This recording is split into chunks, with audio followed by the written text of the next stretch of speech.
পশ্চিমবঙ্গ সরকারের ঐকান্তিক উদ্যোগে মাননীয় মুখ্যমন্ত্রী মমতা বন্দ্যোপাধ্যায়ের অনুপ্রেরণায় জলসম্পদ অনুসন্ধান ও উন্নয়ন দপ্তরের পক্ষ হতে সম্মানীয় ভারপ্রাপ্ত পূর্ণমন্ত্রী ডাক্তার মানস রঞ্জন ভূঁইয়া মহাশয়ের ঐকান্তিক প্রচেষ্টায় প্রাকৃতিক শক্তিকে কাজে লাগিয়ে সৌরবিদ্যুৎ ব্যবহার করে নদীসেচ উত্তোলন প্রকল্পের উদ্যোগ শুরু হয়েছে রাজ্য জুড়ে। পশ্চিম বর্ধমান জেলার অন্তর্গত জামুরিয়া ব্লকের চেঞ্চুরিয়া গ্রাম পঞ্চায়েতের একটি প্রত্যন্ত গ্রামের নাম সিদ্ধপুর। গ্রামের অর্থনৈতিক উন্নয়নের মূল মাধ্যম হল চাষবাস। কিন্তু অজয়ের উপর দিয়ে জল বয়ে গেলে দিনের পর দিন পেট্রোলিয়াম প্রোডাক্টগুলির দাম বৃদ্ধি পাওয়ায় ডিজেল ইঞ্জিনের মাধ্যমে জল উত্তোলন করে চাষাবাদে সেই এলাকার চাষিরা বিপুল পরিমাণে ক্ষতির সম্মুখীন হন। এছাড়াও ডিজেল ইঞ্জিনগুলো পরিবেশের ভারসাম্যকে নষ্ট করে পরিবেশ দূষণের মাধ্যমে পশ্চিমবঙ্গ সরকারের জল সম্পদ অনুসন্ধান ও উন্নয়ন দপ্তরের অধীনস্থ বর্ধমান কৃষি যান্ত্রিক ভুক্তির অন্তর্গত দুর্গাপুর কৃষি বৈদ্যুতিক উপভুক্তির পক্ষ থেকে 2টি ক্ষুদ্র সোলার নদী সেচ উত্তোলন প্রকল্পের জন্য ঊর্ধ্বতন কর্তৃপক্ষের নিকট পাঠানো হয়। পরবর্তীতে 29তম গ্রামীণ পরিকাঠামো উন্নয়ন তহবিল অর্থাৎ RIDF-তে এই নতুন 2টি প্রকল্প গৃহীত হয়। এবার পথ চলা শুরু গত 31শে জানুয়ারি 2024 তারিখে 2টি ক্ষুদ্র সোলার নদী সেচ উত্তোলন প্রকল্পতে কাজ শুরু করার জন্য লেআউট দেওয়া হয়। মাঠে নেমে চাষিদের সঙ্গে নিয়ে টেকনিক্যাল বিষয়কে মাথায় রেখে কোথায় স্পাউট চেম্বার হবে বা কোথায় ডিস্ট্রিবিউশন চেম্বার বসবে বা কোথায় সোলার প্যানেল ও পাম্প মোটর সেট বসবে তা নির্ধারণ করা হয়।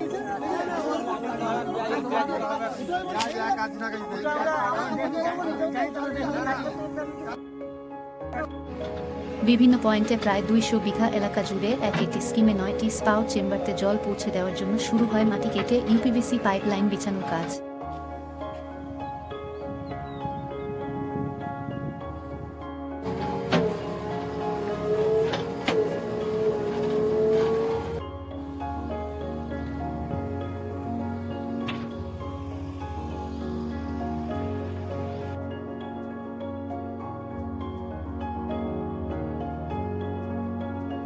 এইভাবেই পরবর্তীতে একদিকে সোলার মডিউল স্ট্রাকচারের ফাউন্ডেশন, ডিস্ট্রিবিউশন চেম্বারের ফাউন্ডেশন এবং স্পাউটের কাজ একাধারে চলতে থাকে এবং অপরদিকে প্রতিনিয়ত কাজের আপডেট নিয়ে বেনিফিশিয়ারি কমিটিকে নিয়ে মিটিং ও অন্যান্য সকল কাজ দ্রুত গতিতে চলতে থাকে।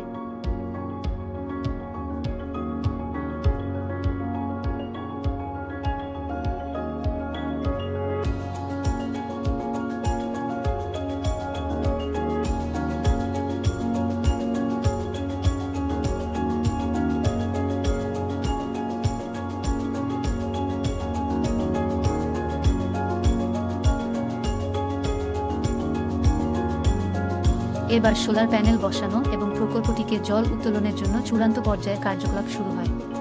একদিকে যেমন সোলার প্যানেল বসানোর কাজ শুরু হয়, অপরদিকে পাম্প মোটর সেটের জন্য কিয়স বক্স বসানোর কাজও শুরু হয়।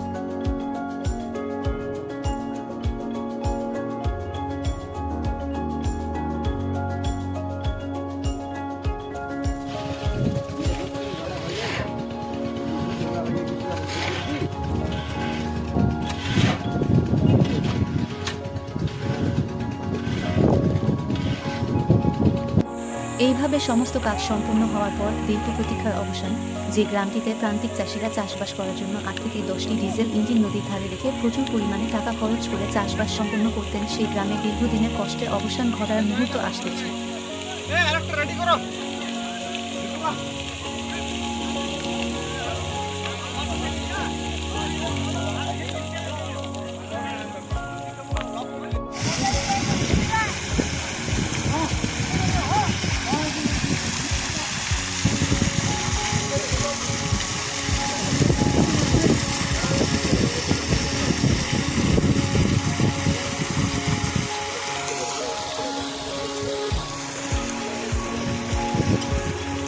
বাংলায় সৌর বিদ্যুৎ চালিত সেচ উত্তোলন কৃষিতে দরকার, কারণ এটি বিদ্যুৎ ঘাটতি মেটায়, পরিবেশ বান্ধব, খরচ সাশ্রয়ী, জল সংরক্ষণে সহজ।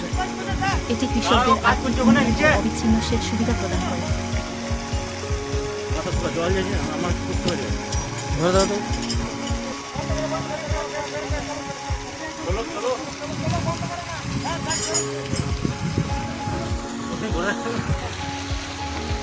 যে গ্রামটি দীর্ঘদিন জল উত্তোলন করার জন্য কষ্ট ভোগ করত, সেই গ্রামের কৃষকদের কষ্টকে দূরীকরণের জন্য পশ্চিমবঙ্গ সরকারের জলসম্পদ অনুসন্ধান ও উন্নয়ন দপ্তরকে উক্ত গ্রামের চাষিরা আনন্দের সহিত চোখে জল নিয়ে ধন্যবাদ জ্ঞাপন করেছিলেন।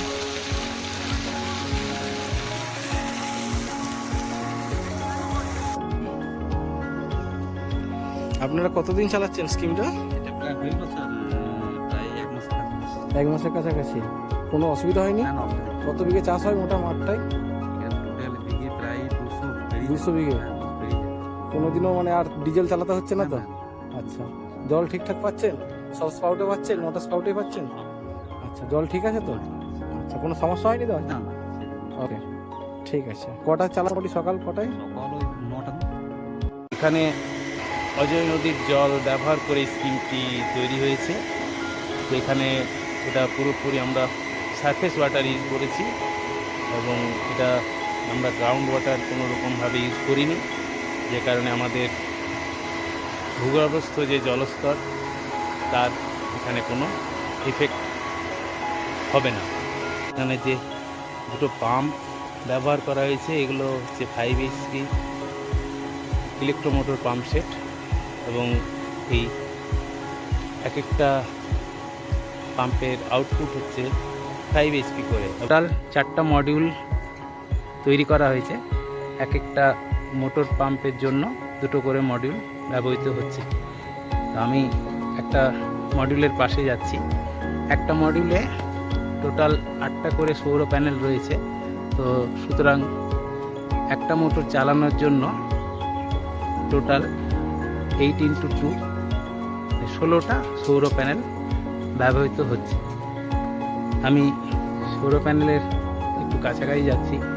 এখানে দেখুন, এই প্যানেলগুলোর পজিশন চেঞ্জ করানোর জন্য এখানে একটা হরাইজন্টালি পজিশনটাকে চেঞ্জ করানোর জন্য এখানে একটা tracking system, manual tracking system রয়েছে।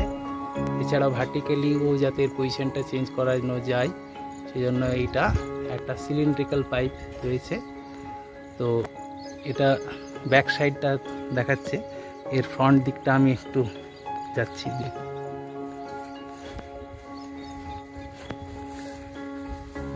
দেখুন, এখানে প্যানেলের ফ্রন্ট সাইড দেখা যাচ্ছে। এটা পলিক্রিস্টালাইন সৌর প্যানেল। এখন আমি প্যানেলের যে টেকনিক্যাল স্পেসিফিকেশন যেটা রয়েছে এর ব্যাক সাইডে আমি সেই জায়গাটা একটু দেখানোর চেষ্টা করছি। দেখুন, এই জায়গাটা এর যে টেকনিক্যাল ডেসক্রিপশন রয়েছে আপনারা দেখতে পাচ্ছেন। এটা ISI মার্কড। এর রেটেড পাওয়ার আছে 335 watt pick, VOC 46.27, ISC 9.41, VMP maximum power voltage 37.9, IMP maximum power current 8.85। এছাড়া বাকি সমস্ত স্পেসিফিকেশন রয়েছে। এখানে দেখুন, এই যে আমরা টেকনিক্যাল ডেটাটা পাচ্ছি এটা কোন স্ট্যান্ডার্ডে এটা টেস্টেড হয়েছে সেটা এখানে মেনশন রয়েছে। এখানে সেটা দেখা যাচ্ছে। Air mass index 1.5, 1000 watt per square metre illumination এবং টেম্পারেচার 25 ডিগ্রি সেন্টিগ্রেডে এই টেস্ট রেজাল্টটা পাওয়া গেছে। এই প্যানেলগুলো সব সিরিজ ফর্ম করে সিরিজে কানেক্ট করে এর যা আউটপুট ডিসি ভোল্টেজ যা পাচ্ছি সেটা এই কেবলের মাধ্যমে সেটা আমাদের এখানে এই মোটর কন্ট্রোলারে ঢুকেছে। কন্ট্রোলার টেকনিক্যাল স্পেসিফিকেশন দেখা যাচ্ছে। এটা কির্লোস্কার ব্রাদার্স লিমিটেডের তৈরি। এখানে model number J2.9 DC IP65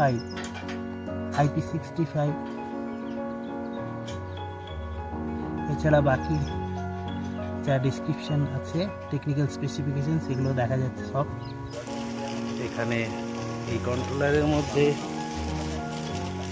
যে সমস্ত ফিচার্সগুলো আছে তার মধ্যে একটা মূল ফিচার্স আছে যেখানে আছে, সেটা হচ্ছে MPPT, maximum power point tracker.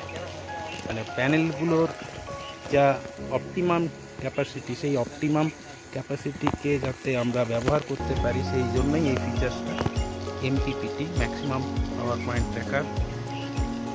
এছাড়া আছে আমাদের এখানে সার্জ প্রোটেক্টর আছে। এছাড়া আছে আমাদের এটা আছে ভ্যারিয়েবল ফ্রিকোয়েন্সি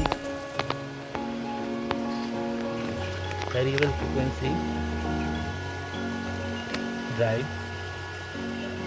এই দেখুন ভেতরটা দেখা যাচ্ছে। আর আরেকটা এখানে ফিচার্স রয়েছে, সেটা আরএমএস, এটাকে রিমোট মনিটরিং সিস্টেম বলছি, কারণ এটা জিপিএস সিমের মাধ্যমে আমরা কানেক্ট করে সেটা মোবাইলে অ্যাপ থেকে আমরা এটাকে কন্ট্রোল করতে পারবো। তো তাছাড়াও এটা আমরা ল্যাপটপে ওয়েবসাইটে গিয়েও আমরা এটাকে কন্ট্রোল করতে পারবো, মনিটর করতে পারবো। এটা হচ্ছে একটা ফিচার্স। এছাড়াও এর মধ্যে আরও ফিচার্স রয়েছে, সেগুলো আমি আর বলছি না। এখন আমাদের কন্ট্রোলার অফ অবস্থায় আছে। আমরা অফ অবস্থায় আমাদের ভোল্টেজ শো করছে, ডিসি ভোল্টেজ 647.7 ভোল্ট। এবারে অন করা হচ্ছে মোটরটা। দেখুন হার্জ বাড়ছে, ফ্রিকোয়েন্সি ধীরে ধীরে 41, 42, 43। এখন অ্যাকচুয়ালি প্রায় 2টো বাজে। যথেষ্ট ভালো এখন সানলাইট রয়েছে বলে ফ্রিকোয়েন্সি প্রায় 48 এবং অ্যাম্পিয়ার শো করছে এখানে 4.34 অ্যাম্পিয়ার। এখানে যে আমাদের একটা ফিচার্স যেটা আছে ভ্যারিয়েবল ফ্রিকোয়েন্সি ড্রাইভ, এটার কাজটা হচ্ছে যেহেতু এটা সোলার ইন্টেন্সিটির উপরে আমাদের এখানে ভোল্টেজটা জেনারেট করে, তো সোলার ইন্টেন্সিটি তো ভ্যারি করে। সারাদিনের সকাল 9টায় একরকম হয়, দুপুর 12টায় একরকম হয়, বা 2-3টের সময় একরকম হয়। তো সেই অনুপাতে যেহেতু ইন্টেন্সিটির বিভিন্ন চেঞ্জ হওয়ার কারণে ভোল্টেজটাও কম হয়। এবার ভোল্টেজটা যদি কম হয়, সেই অবস্থায় যদি আমরা ফ্রিকোয়েন্সি 50 হার্জ রেখে যদি আমরা মোটরটা চালাতে যাই, তখন কিন্তু আমাদের কোরের যে হিস্টেরিসিস লস, ম্যাগনেটিক লস, সেই লসটা কিন্তু বেড়ে যাবে। তো যেহেতু আমাদের হিস্টেরিসিস লস যেটা বেড়ে যাবে, সেইটাকে আমরা নালিফাই করার জন্য আমাদেরকে এটা ভিএফ কন্ট্রোল করে করা হয়। মানে ভোল্টেজের সাথে সাথে ফ্রিকোয়েন্সিকেও রেগুলেট করা হয়। মানে V/F রেশিওটাকে আমরাকে কনস্ট্যান্ট রাখি, যাতে আমাদের হিস্টেরিসিস কার্ভে, এটা আমাদের ইলেকট্রিক্যাল ইঞ্জিনিয়ারিংয়ের ইয়েতে রয়েছে যে একটা জায়গাতে ওটাকে অপারেট করানো হয়, যাতে কোডটা স্যাচুরেট না করে যায়, তাতে আমাদের ম্যাগনেটিক লসটা কম হয় বা একই জায়গায় থাকে। এই জন্য এটা ভিএফ কন্ট্রোলার বা ভেরিয়েবল ফ্রিকোয়েন্সি ড্রাইভ বলা হয়। এই ফিচার্সটা কিন্তু সোলার প্যানেল দিয়ে যে সমস্ত মোটরগুলো চলে সেখানে কিন্তু এটা খুবই গুরুত্বপূর্ণ এবং এটা প্রয়োজনীয়। তো যাই হোক, এটা গেল একটা আমাদের এর বিষয়ে। আমরা এখন ভালোই ভোল্টেজ পাচ্ছি এবং জলও আউটপুট খুব ভালো দিচ্ছে এই সিচুয়েশানে। এই ডিস্ট্রিবিউশন চেম্বারে এখন আমাদের দুটো মোটরেই রান করছে। দেখুন, দেখতে পাচ্ছে যাতে মাঠের দিকে জলটা যায়। এটা দুটো ভালভই খুলে দিলে এখানে ওভারফ্লোটা বন্ধ হয়ে যাবে, কারণ পাইপ লাইনের এমনই সিস্টেম করা আছে, যদি কোনো কারণে স্পাউট চেম্বার যেখানে একটা একটা করে ভালভ আছে, ভালভগুলো বন্ধ থাকে, তাহলে জল ওভারফ্লো হয়ে উপরের দিকে বেরিয়ে যাবে, পাইপে যাতে এক্সট্রা কোনো প্রেশার না আসে। আমরা মাঠে এসে গেছি, আমরা একটা স্পাউট চেম্বারে এসেছি। দেখা যাচ্ছে যে কতটা প্রেশার এখানে, কারণ এই জলের প্রেশার দেখে বোঝা যাচ্ছে যে এখন আমাদের সোলার প্যানেল কিন্তু যথেষ্ট ভালোভাবে কাজ করছে। দেখতে পাচ্ছেন এই জল এই ড্রেনের মাধ্যমে মাঠের দিকে চলে যাচ্ছে।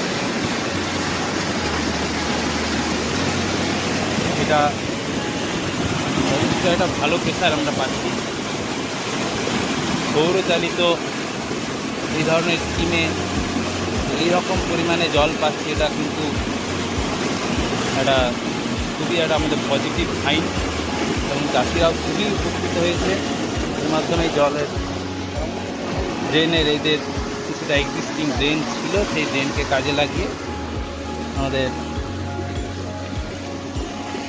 জল মাঠের দিকে চলে যাচ্ছে। এখানে আনুমানিক 20 হেক্টর জমি আবার হয়েছে, যে পুরো মাঠটাতেই দেখতে পাচ্ছেন সবজি লাগানো আছে, ঢেঁড়স, বেগুন, শশা, বিভিন্ন ধরনের এখানে ফসল এর মাধ্যমে চাষবাস হচ্ছে। এই ড্রেন, আগে এই ড্রেনে ওরা ডিজেল ইঞ্জিন ব্যবহার করে ওরা জল নিয়ে যেত, এখন সেই পুরনো ড্রেনটাকে কাজে লাগানো হয়েছে আমাদের স্পাউটের জলটা নিয়ে যাওয়ার জন্য। এছাড়া আমাদের টোটাল এই যা দেখতে পাচ্ছেন মাঠে আন্ডারগ্রাউন্ড পাইপলাইন করে স্পাউট করে আমাদের এখানে জল দেওয়ার ব্যবস্থা করা হয়েছে। তো এই সোলার স্কিম যেটা বলছিলাম, এর গুরুত্ব অপরিসীম।